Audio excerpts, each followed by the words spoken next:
trust in the Lord. You know, in that song alone, it tells us about this beautiful lesson that we went over. Abraham, he had trust in the Lord. You know, through everything that was going on, he still trusted him. He had faith in him. He didn't doubt him, no matter what. He didn't second guess him at all. The three T's that we gotta get familiar with in our life, and we gotta have a story behind it. We're gonna be tempted. And we can't always say that the devil is tempting us. Sometimes God will tempt you too. We're gonna be tested. God will test your faith. He gonna test you, see if you doing or you got the faith that you say you have.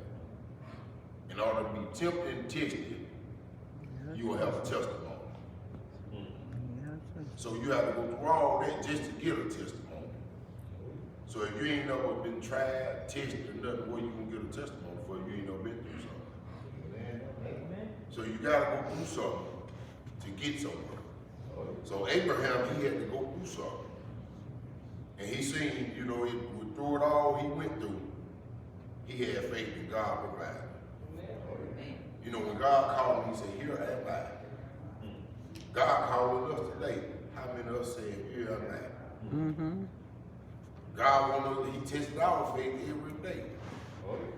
Through this list right here, this is an everyday practice of our life of being tempted, tested, and tried. Every day. Every day. This here is an everyday thing that we gotta do for Christ. You're gonna be tempted and tested by something every day. All right. But now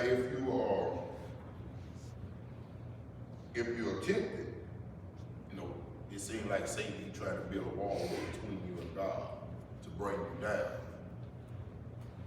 But if you are tested by God, tested your faith, he building that wall up to him so y'all can be closer. You know, they said you want to go higher and higher in the Lord. You know, you might have to cut some people off.